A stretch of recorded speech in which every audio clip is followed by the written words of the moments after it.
make it quick.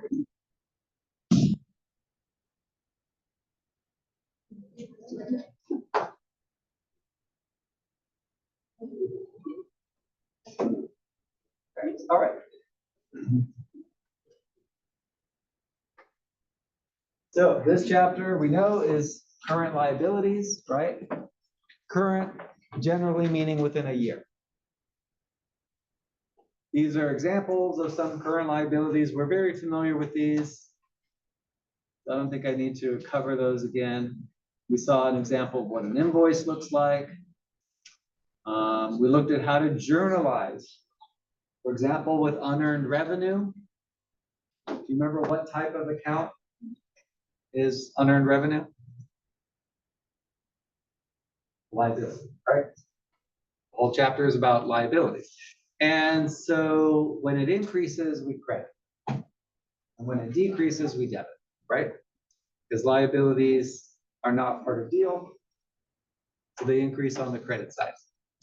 We know a note is a type of a loan. Are notes payable current liabilities or non-current liabilities? Notes payable, current or non-current? Yes? And non-current, thank you. They could be either, and they could even be both, right? It depends on when you have to pay back that loan. If it's within a year, current. If it's more than a year, non-current. And this was how you figure out how much interest. I think this is really the only formula we really need for this chapter. The principal times the annual interest rate times the number of months divided by 12, right? Okay, and I did say I would keep this short. We know taxes are another current liability because when you collect any form of tax, whether it's sales tax, payroll tax, or whatever it might be, if you collect that or you set it aside, at some point you have to send it in, right? So then you have taxes payable. And then when you send it in, then you don't have taxes payable. All right, that's all review. What else?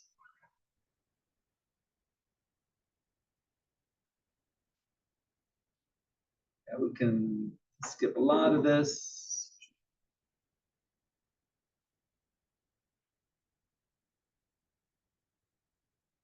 This shows on the balance sheet how you can have a note payable. Part of it is current, that's the portion due this year, and the portion that's due after this year would be a long-term liability. Okay. Contingent liabilities. So I went over this table with you. If you're expecting that there's a possibility you might have a future liability, you have to disclose that information, right? Unless it's only a remote possibility, and then you do not even have to mention it. But if there is a reasonable chance you will have this liability, you do need to include it as a note in your financial statements. If you can estimate the amount of that liability, and it's likely that you are going to have this liability, then you also have to do a journal entry. When you do a journal entry, that means that that transaction is recorded in your journal. It's recorded in the ledger. It shows up on the trial balance, and it shows up in your financial statements, right? Even though it hasn't happened. But just because you think it's likely to happen, it impacts your financials. And Dr. Waugh talked about GAAP, right? I always learn something, but I hear her talk. I didn't know that other countries have their own GAAP. I didn't know that. And I didn't know that IFRS can be pronounced IFRS. I didn't know that. So cool. We all learned something. But according to GAAP, we have to estimate our contingent liabilities in the same period that we made the sales, right? Anybody remember what that principle is called? Matching principle, excellent. Also the expense recognition principle. And that's why we have to then journalize that contingent liability as long as it is both probable and estimable. All right, so, oh yeah, warranties, those were another contingent liabilities. You have to estimate your warranty expense with the sales you made in this period. Again, it's an estimate. And journalize it. And then when you actually have warranty expense, you journalize that as well. Like in this case, there was an actual expense, and so we debit this allowance for warranty expense account. All right, what else? So I think that was about there we got two. Let's double check. Yes.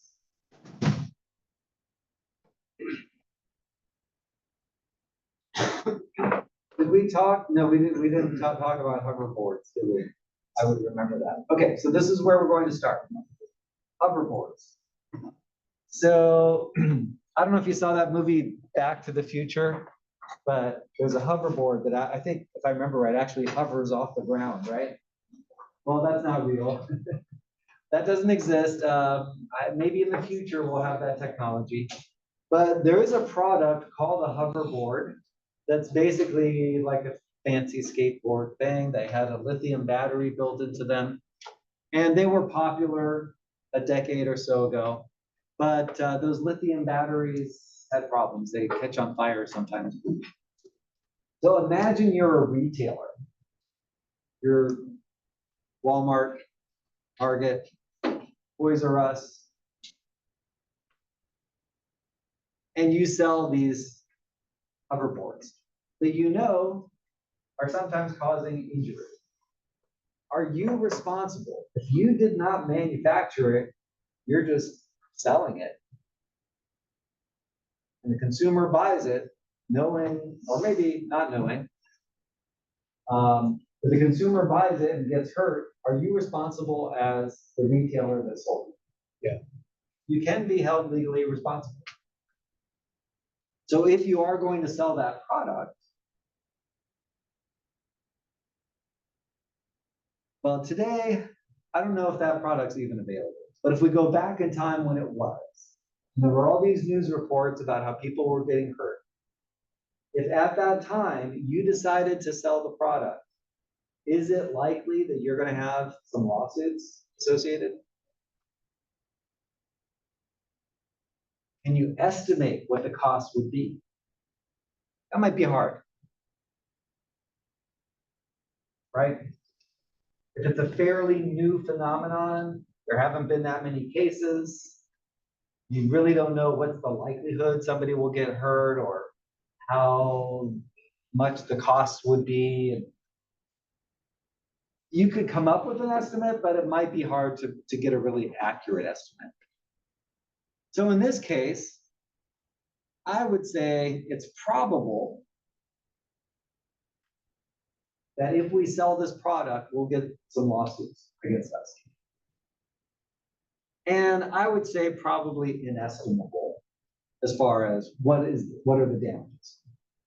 Did I mention to y'all I got rear-ended the other day? Yeah. So I did take my car in just to replace the bumper, $2,200. Just for a bumper, right? So liabilities, can be expensive. Fortunately, it's not my fault or my cost. But imagine one of these lawsuits could be in the hundreds of thousands, could be in the millions of dollars of cost from one lawsuit. So if this were us and we were going to sell the product, first of all, maybe we just shouldn't sell the product, right? Is it really worth it to make maybe a couple $1,000s selling these hoverboards? Financially, might not even be worth it. We think we might get sued. And then ethically and morally, I'd rather just not sell it personally, right? I wouldn't want to feel like I had any part in somebody's injury. But if we were going to sell it, Would we journalize the expected costs? No. Because we said in this case, it's just too hard to really estimate what they would be. But we would have to disclose it on our financial statements that there is a possibility, right? Especially if we've already been sued, that we will lose this lawsuit and have to pay some unknown amount of figure, right? Because our investors and anybody else looking at our financial statements has a right to know about that. Even though it's not something that's been journalized and has shown up in our calculations, they still have a right to know about it. All right, questions or comments? So short-term note payable. Well, we know that notes are loans, right? And any note payable has a specific date that it has to be repaid by.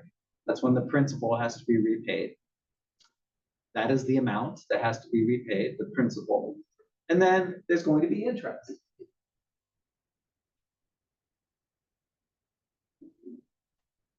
It's very rare that there's such thing as a 0% loan. Once in a while, but in general, there's always interest because whoever's lending the money is taking a chance that they might not get the money back. And so they want some sort of compensation for taking that risk. And they're probably not making the loan out of the goodness of their heart. They're in the profit business, right? So they also want to make a profit off the deal. If you borrow money from somebody, whether it's a student loan, whether it's a car loan, house loan, can the lender sell your loan to another company? Yep. You might get a notice, an email, or a letter saying, your loan has been resold to this other company. You have no control over that. The terms basically have to stay the same. If you agree to a certain percentage rate, a certain payment, and they sell your loan to another party, that other party can't change those terms. But you're going to have to start sending your payment to the new party, not the old party. So the only thing that makes a short-term note short-term is that you have to pay it within a year, right? Okay, here's an example of a note. Notice it says promissory note, but that's what a note is. You're promising to pay somebody something. So this is a very simple note where it says who borrowed the money, the amount, who's the lender, the interest rate, and when's the first payment due, when's the final payment due. And then it might be notarized as just proof that the person who signed it was really who they said they were. Now, most loan documents are a lot more detailed than this, but those are the main pieces of information that would be included in the note. Imagine you've got a friend that wants to borrow some money from you. They want to borrow $1,000. And it's good friends. You want to help them out. You say, okay, sure. Would it be a good idea to document the agreement? We all tend to forget things, especially things we don't want to remember. And even if we try to remember things, we might not remember them accurately, or we might miscommunicate. 30%? I thought you said 3%. Right? So having a loan document that both parties have read, agreed to, and signed is a good idea. It might feel odd to have your friends sign an official document like that, but you know it might save your friendship. Because it helps avoid a situation where they're like, oh, I thought you said it was a gift, or I thought you said I could pay you back next year. They're like, no, this is what we agreed to, man. Come on, dog. right? So loan agreements are typically documented in writing. Okay, here is a situation. Imagine you're in charge of finance here for Hartnell College. Now, Hartnell College gets money from the federal government, from the state government, from bond sales, from student registration and tuition. So it's got money coming in from different sources throughout the year. But it also has expenses that it has to pay at different times. Think of all these new buildings that have been built at all of our different locations.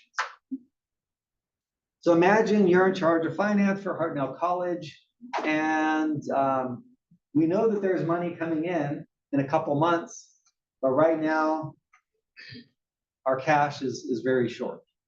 And we've got a big expense that we have to pay for. What do we do? Well, the least expensive option, if you need some money quickly in your government entity like Hartnell College, is a short-term loan. The interest rates are going to be lower on short-term loans compared to long-term, because the lender knows they're going to get their money back pretty soon. So that is a common practice. Now, it comes with a cost, because even though it is short term and it might have a relatively low interest rate, there's still interest, right? So it'd be great if we had enough money sitting there in reserves that we didn't have to go out and borrow money. And actually, in Hartnell's case, I think we do have pretty healthy reserves. But sometimes school districts and other government entities don't. And so that's how they fund them. Borrow short term until that big money comes in, and then they pay back their debts. And really, corporations do that, even banks do that sometimes. All right, we've got an example here. We're back to that sports company. So what's going on here? They make a purchase of some equipment. Oh, I see.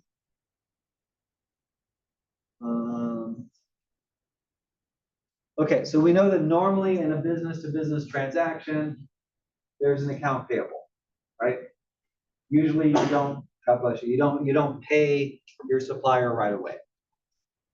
And then if you don't pay them by the due date, then they might say, let's convert it to a note. So then your account payable becomes a note payable, right? And then interest is accruing. So that's what's happening here. The account payable is getting taken off the books with a debit, and a short-term note payable is being created with a credit. So this is from the point of view of the borrower, right? Because they're the ones that are going to have to pay it. So they no longer have an account payable, they now have a short-term note payable. If we were to look at the lender's books, what would their journal entry look like? They would be crediting an account receivable and debiting a short-term note receivable, right? Because they're the ones that are going to receive the money.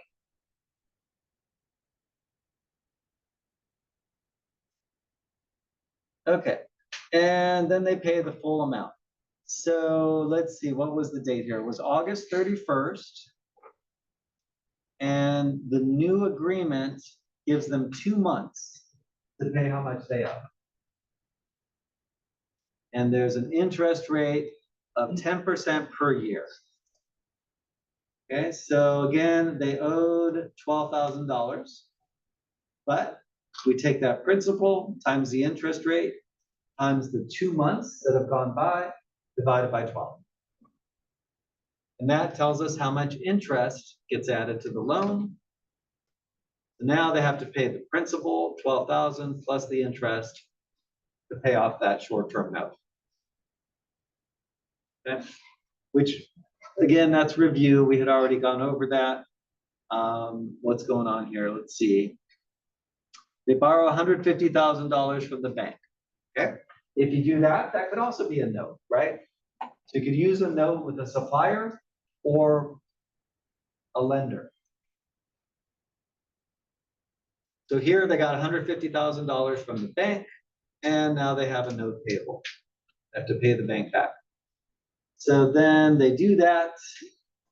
We take, again, principal times the interest rate times the number of months that the interest is accrued, divided by 12. And why is it we divide by 12? What was that? There are 12 months in a year, and the interest rate is an annual interest rate, right? So you're not really paying 12%. You'd be paying 12% if a year went by. But because only 3/12 of a year went by, you're paying 3/12 of 12%. Okay. Have we done this one, number 12? Yes, I think we did. Well, did we? I now have 3 of these financial accounting classes, so I don't remember. Did we do number 12? Yeah, okay, perfect. Thank you, Olivia. All right, so now we get into compensation. And we had just barely started talking about it during the exercise set. That much I do remember.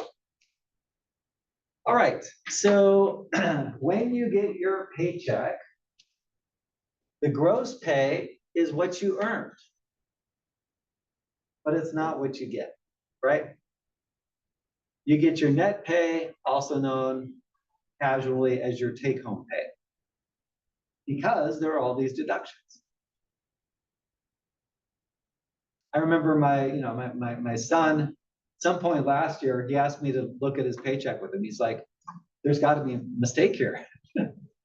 I'm making this much money, but I'm only getting this much money. I mean, he knew that there were deductions, but they could really add up in some cases, right? If you think about it, 6.2% for Social Security, 1.45% for Medicare. That's already about 8%. Plus, whatever is being deducted for your federal and state income taxes. Very likely 20 to 30% of your gross pay goes out in deductions. And even more if you're contributing to health insurance or union dues or something like that. Okay, but some of that money comes back to us, right? So I think did we do the exercise where I explained that, oh, maybe not. Did I talk about voluntary versus involuntary deductions? Okay. Okay, well, that's what we're going to talk about now. So there are certain things that by law, your employer has to take out of your paycheck. Now, if you're an independent contractor, sometimes known as a 1099, then they don't, because then they're not your employer. They're treating you like a supplier. I don't know if there's anybody here that's an independent contractor, but let me see what would be an example. It used to be, I can't keep up with the Uber and Lyft situation, but it used to be if you were an Uber or Lyft driver, you were a 1099. You were an independent contractor. And you were not an employee of those companies. You just drove your car using their app, following their rules, covered partially by their insurance, but partially by your own. It's actually special insurance you have to get if you're a rideshare driver. But you weren't an employee. Now, today that might have changed, but in the past, that's the way it worked. And they did not take out any Social Security. They didn't take out Medicare. They didn't even take out any tax deductions. Whatever you earned, that's what you got. But you still have to pay all of those things. You just pay them on your own when you file your taxes. In fact, if you're an independent contractor, you're no longer paying 6.2% towards your Social Security. You're paying 12.4%, twice as much. Because if you were an employee, the employer is covering 6.2% and you're covering 6.2%. As an independent contractor, you're responsible for the full 12.4. Same thing with Medicare. You're responsible then for 2.9% of your income to be paid towards Medicare. So it's, in that sense, you're better off as an employee. So by law, your employer, if you are an employee, has to withhold federal and state income taxes unless for some reason you're exempt. They have to withhold the FICA taxes. FICA, again, is Federal Insurance Contributions Act, if I remember correctly, which includes Medicare and Social Security. Your employer also is contributing to federal and state unemployment, but they do that out of their own pocket. You do not have to pay for that, for unemployment insurance. But then there are other things they could take out of your paycheck if you agree to it and if they offer. This would be things like a retirement plan, life insurance, health insurance. And sometimes you pay for part of it, they pay for part of it. All depends on what they offer. All right? Any questions so far? So payroll gets a little complicated. If you're in charge of payroll for a company, well, unfortunately, there's payroll software that does most of this. But still, you need to understand what's going on. And the fact that some of it is paid for by the employee, some of it's paid for by the employer, means there are a lot of calculations involved. This is a federal tax table. If you worked in payroll, again, there's software to do this for you. But if your company didn't have software, or you just needed to look it up, this, for example, says if an employee is paid, this was back in 2018, if they are paid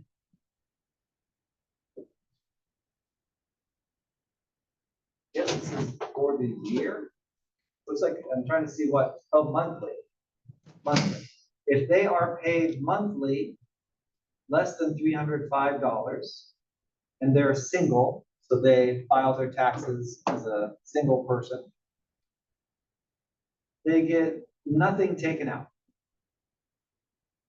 But if they earn, let's go down here, 1,055 to 1,045 per month, this is how much to take out. So calculating how much to deduct for federal taxes for an employee, it depends on if they're single, if they're married, filing separately as opposed to jointly, head of household. We have all these different tax classifications, different income levels. And then you get certain deductions if you've got kids or other dependents, right? So it gets complicated to figure out exactly how much tax to withhold. And that's why when you file your income tax return in April 15th was the due date this year, right? You find out if you get money back, you have to pay extra money. You never really know. Unless you're really good at tracking it and estimating your taxes, you really don't know until you file your taxes. Because as Dr. Waugh said, the laws change all the time. New tax laws get passed, new tax rates. I can tell you, I got a little surprised when I did my taxes this year. My federal was fine, but I realized, ooh, I haven't been paying enough state tax. So, ouch, I had to send a big, amount of money to pay for state taxes. And it's fine. I don't mind paying taxes. The price we pay for living in a free society. However, I need to estimate it a little better. What I need to do, and I'm just telling you this as an example, because you might have to do this at some point too. I have to go down to HR here and say, I need to change my W-4 form, or actually W-4 is for federal. I don't even know how you change your state withholdings, but I'm gonna need to tell them, look, I want you to take more money out from each paycheck so that next April, I don't have to send a big amount of money to the state. I'd rather, and people have different philosophies about it. Some people like getting a big amount of money back when they file their taxes, right? But that means you could have had that money sooner. If you're getting money back after you file your taxes, you could have had that money last year if you had just paid less. So it's a matter of preference, but you want to try to estimate it somewhat accurately so that you don't have to write a big check or make a big payment, and so that you don't get this huge refund that maybe you could have used last year, right? And the way you do that is complicated. Software helps, but fortunately in this chapter, we do not have to do any of those calculations. We're given the amount of federal and state tax, or in some cases, we're just given a percentage and we have to multiply. Okay, so here's an example of a paycheck. This looks more like a personal check to me, but we'll go with it. Maybe it's a small company. It's Jane's business, and she paid Joe employee. All right, well, there's really not a lot of detail here other than Joe's take-home pay. But your employer is supposed to give you a pay stub, whether it's printed or whether it's digital, but they're supposed to give you an accounting of why you got paid that amount. So if we look at Joe's payroll stub here, we see what week it covers. That might be his social security number, perhaps. This is how much he earned. That was his gross pay. We see how much was taken out for federal income tax, how much was taken out for Social Security and Medicare, the FICA taxes, how much was taken out for SDI, state disability insurance. Let's talk about that for a second. If you are unable to work because of a short-term disability, you might be able to get some money from the state for that period of time. I think you have to have missed 9 days of work before you can start collecting something close to 9 days. It actually happened to my wife, I think it was last year, maybe the year before. She was having a medical issue and she wasn't able to work for a month. But we filed a disability claim and she was able to collect, I think it was $450 a week for 3 weeks. She missed about 4 weeks of work, so again, the first 9 days weren't covered, but for the next 3 weeks, they sent her $450 a week, which was great. It wasn't as much as she would have made by going to work, but it helped offset, some of the lost income. So we pay for that. We contribute to that out of our paycheck. So if you have a short-term disability, you might as well get some of that money back. Who would you contact to file a short-term disability claim? What government agency do you think would handle that? Good guess. If it's a long-term disability claim, it would be Social Security. But if it's short-term, I'll give you a hint, it's the same organization you would contact if you got laid off and you were filing an unemployment claim. Who would you contact? EDD. Within California, EDD, the Employment Development Department. They handle disability and unemployment. And again, so that's what that money is going towards. And then, as Jacob said, Social Security also covers disabilities, but long-term. So if your disability is going to prevent you from working for, I don't know what the threshold is, but a long period of time, You could file a claim with the Social Security Department. If it's approved, they send you some money on a regular basis to help offset your lost income. So that's what got taken out of Joe's check here. His net pay came to $375.78. So now he understands why he didn't get the full 500 bucks. Any questions on that? Okay, so how do we journalize all this? What we see here, this is how much an employee earned, their gross pay. Note that that is a salaries expense for the employer. That whole amount that the employee earned is an expense to the employer. However, the employer is not actually paying that much to the employee. The employer is paying the net pay, which from the employer's perspective, since they haven't paid it yet, it's salaries payable.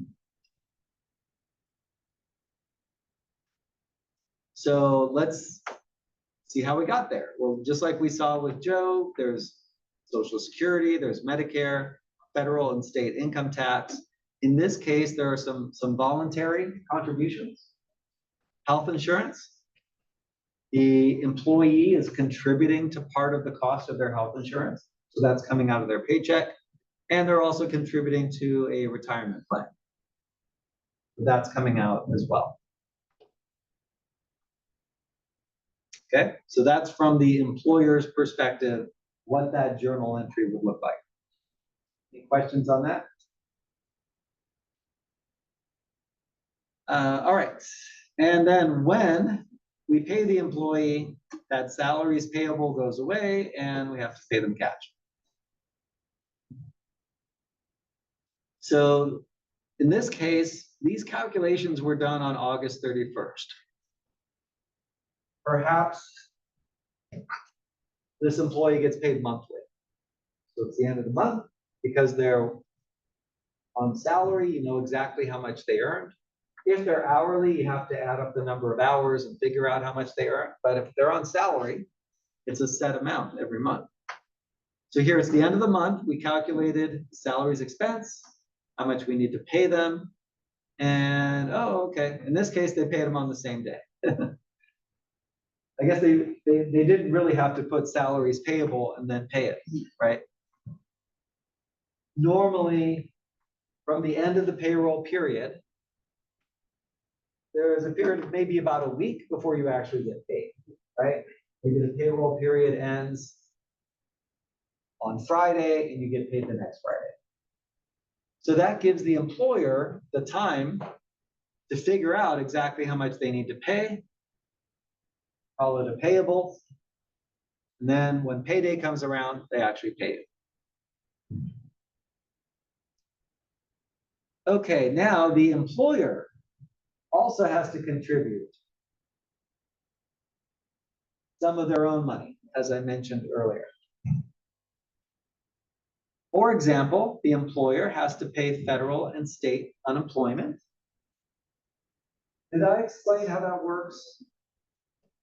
Did I explain how normally unemployment comes from the state? Again, in California, it would be through the EBD. We were wondering if we could take 2 minutes of your time, but it's pretty illustrious.